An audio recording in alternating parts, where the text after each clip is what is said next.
L'histoire d'amour entre José Mourinho et le football africain a commencé au Portugal. Il est arrivé au FC Porto en 2002, jeune entraîneur avec quelque chose à prouver. Il a rapidement identifié Benny McCarthy comme une pièce cruciale de son puzzle tactique. McCarthy, un attaquant sud-africain puissant et clinique, s'était perdu au Celta Vigo. J'ai vu son potentiel et je l'ai amené à Porto en 2003. La confiance de Mourinho en McCarthy a été récompensée. Le Sud-Africain a retrouvé son instinct de buteur sous la direction de Mourinho. Il a marqué 20 buts dès sa première saison. Cela a contribué à propulser Porto vers un titre historique de Primeira Liga. Ce fut le début d'une relation spéciale entre l'entraîneur et le joueur. J'ai joué un rôle déterminant dans la victoire improbable de Porto en Ligue des Champions en 2004. J'ai marqué 2 buts cruciaux contre Manchester United en phase éliminatoire. Cette victoire a révélé Mourinho et Porto au monde entier. Elle a également mis en valeur l'efficacité des compétences de Mourinho en matière de gestion des hommes.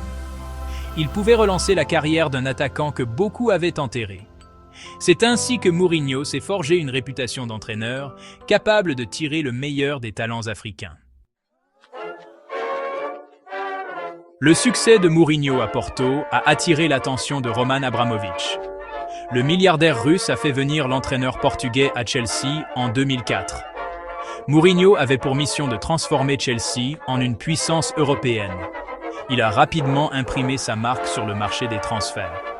J'ai fait venir Didier Drogba de Marseille pour un montant record pour le club à l'époque. Drogba, un puissant attaquant ivoirien, a d'abord eu du mal à s'adapter au rythme et à la physicalité de la Premier League. Cependant, la confiance inébranlable de Mourinho et ses encouragements constants ont permis à Drogba de donner le meilleur de lui-même. Je suis devenu le fer de lance de l'attaque de Chelsea. J'ai utilisé ma force, mon jeu aérien et ma finition clinique avec un effet dévastateur. Drogba a marqué 16 buts dès sa première saison. Chelsea a remporté son premier titre de champion depuis 50 ans. Ce fut le début d'une période de domination pour Chelsea. Drogba est devenu une légende du club. J'ai marqué le pénalty de la victoire en finale de la Ligue des Champions 2012 contre le Bayern Munich. C'était l'aboutissement de la vision de Mourinho pour le club. Après avoir conquis l'Angleterre, Mourinho s'est tourné vers l'Italie. Il a rejoint l'Inter Milan en 2008. Il a hérité d'une équipe talentueuse. Elle comprenait le prolifique attaquant camerounais Samuel Eto'o. Eto'o était connu pour sa vitesse, sa puissance et son sens du but. Il avait connu un grand succès avec Barcelone. Cependant, ses relations avec le club catalan s'étaient dégradées. Mourinho voyait en Eto'o un joueur clé de sa révolution à l'Inter. Il a convaincu l'attaquant de rester au club. J'ai récompensé la confiance de mon entraîneur par une série de performances impressionnantes. J'ai marqué 16 buts dès ma première saison à l'Inter. Cela nous a aidés à remporter le titre de Serie A. La saison suivante, Eto'o a été encore meilleur. Il a marqué 37 buts, toutes compétitions confondues. Il a joué un rôle central dans le triplé historique de l'Inter. Ils ont remporté le titre de Serie A, la Coppa Italia et la Ligue des Champions. Le duo d'attaque formé par Eto'o et Diego Milito a été un facteur clé du succès de l'Inter. Le succès de Mourinho à l'Inter a fait de lui l'entraîneur le plus courtisé du monde du football. En 2010, il rejoint le Real Madrid. Le club était prêt à tout pour mettre fin à la domination de Barcelone en Espagne. Le passage de Mourinho à Madrid a été marqué par la controverse et une rivalité intense avec Barcelone. En janvier 2011, j'ai fait venir Emmanuel Adebayor en prêt de Manchester City. L'attaquant togolais a été recruté pour concurrencer Gonzalo Higuaín et Karim Benzema. Adebayor a eu un impact immédiat. Il a marqué 8 buts en 22 apparitions. Cependant, son passage à Madrid a été de courte durée. Il est retourné à Manchester City à la fin de la saison. Le passage de Mourinho au Real Madrid a finalement été un échec. Il n'a pas réussi à remporter la Ligue des Champions. Il a quitté le club en 2013 après une saison tumultueuse. Ce chapitre de la carrière de Mourinho a mis en évidence l'importance stratégique des attaquants africains et les défis de la gestion au plus haut niveau. Après avoir quitté le Real Madrid, Mourinho est retourné à Chelsea pour un deuxième mandat à la tête du club. Je suis revenu là où est ma place, là où j'étais aimé. Il a remporté un autre titre de Premier League en 2015. Cependant, son deuxième passage à Stamford Bridge s'est terminé dans l'acrimonie. Ce fut une période difficile, mais j'ai toujours donné le meilleur de moi-même. Il a été limogé en décembre 2015. Parfois, les choses ne se passent pas comme prévu. En 2016, Mourinho a pris les rênes de Manchester United. On espérait qu'il pourrait redonner au club sa gloire d'antan. United est un club avec une histoire riche. J'étais déterminé à lui faire retrouver ses jours de gloire. Cependant, le passage de Mourinho à Old Trafford a été une déception. Il n'a pas réussi à remporter le titre de Premier League. Nous avons eu nos moments, mais ce n'était pas suffisant. Il a été limogé en décembre 2018 après une série de mauvais résultats. C'est toujours difficile de laisser un projet inachevé. Le passage de Mourinho à Manchester United était bien loin de ses précédents succès.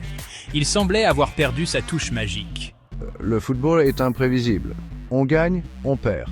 Il n'a pas réussi à tirer le meilleur de ses joueurs. Il a été critiqué pour ses tactiques négatives et ses critiques publiques à l'encontre de ses propres joueurs. J'assume toujours mes décisions, même si elles sont impopulaires. Section 6. La connexion africaine. Un héritage de confiance et de triomphe. Tout au long de sa carrière d'entraîneur, José Mourinho a fait preuve d'une remarquable capacité à créer des liens avec les footballeurs africains et à les inspirer. De Benny McCarthy à Porto à Didier Drogba à Chelsea, en passant par Samuel Eto'o à l'Inter Milan et Emmanuel Adebayor au Real Madrid, j'ai toujours su tirer le meilleur de mes joueurs africains. Ce n'est pas une coïncidence. Le succès de Mourinho avec les joueurs africains découle d'une compréhension approfondie de leurs forces et d'une volonté d'adapter ses tactiques à leurs qualités uniques. Il a su reconnaître la puissance brute et les qualités athlétiques de joueurs comme Drogba et Eto'o. J'ai construit mes équipes autour de leur capacité à conserver le ballon, à faire jouer les autres et à marquer des buts cruciaux. Mais la relation de Mourinho avec ses joueurs africains allait au-delà de l'aspect tactique. Il a su créer un climat de confiance et de respect mutuel. Il a souvent agi comme un mentor et une figure paternelle pour ses joueurs. Je comprenais les défis auxquels ils étaient confrontés en venant d'horizons culturels différents. Section 7. Au-delà de la tactique. La touche humaine de Mourinho. L'accent mis par Mourinho sur les relations personnelles et la compréhension a été la clé de son succès. Il a reconnu que les joueurs africains, souvent loin de chez eux, avaient besoin de plus que de simples instructions tactiques. Ils avaient besoin d'un manager qui comprenne leur culture, leurs difficultés personnelles et leurs aspirations. Il s'est efforcé de connaître leur famille, leur langue et leurs ambitions. Cette touche personnelle lui a permis de gagner leur confiance et leur loyauté, ce qui s'est traduit par des performances exceptionnelles sur le terrain. Les qualités de meneur d'hommes de Mourinho étaient évidentes dans sa façon de gérer des caractères difficiles comme moi et Adebayor. Il savait quand il fallait se montrer ferme et exigeant. Et je savais quand il fallait offrir une épaule rassurante ou un mot d'encouragement. Section 8. Un impact durable. Le modèle Mourinho pour les attaquants africains. L'héritage de Mourinho va au-delà des trophées qu'il a remportés. Il a joué un rôle important dans l'évolution de la carrière de certains des plus grands attaquants africains. Je leur ai offert une tribune pour montrer leur talent au monde entier. Je les ai aidés à devenir des footballeurs complets. Des joueurs comme Drogba, Eto'o et Yaya Touré ont tous salué l'influence de Mourinho sur leur carrière. Ils le créditent de leur avoir inculqué une mentalité de vainqueur et une éthique de travail sans relâche. Mon succès avec les joueurs africains n'est pas passé inaperçu. J'ai inspiré une nouvelle génération d'entraîneurs africains. Section 9. Conclusion Mourinho, un champion forgé en Afrique. Le parcours de José Mourinho pour devenir l'un des plus grands entraîneurs de football de tous les temps est indissociable du lien unique qu'il entretient avec les attaquants africains. Sa capacité à comprendre, à motiver et à libérer l'immense talent de ses joueurs a été une constante de sa carrière d'entraîneur. Mon héritage ne se résume pas aux trophées remportés, mais aussi à l'impact profond que j'ai eu sur la vie et la carrière de footballeurs africains. Il a contribué à changer la perception des joueurs africains en Europe. Il a ouvert la voie aux générations futures qui marcheront sur ses traces. Mon histoire témoigne du pouvoir de la compréhension culturelle de l'empathie et d'une foi sincère dans le potentiel humain qui transcende les frontières et les origines.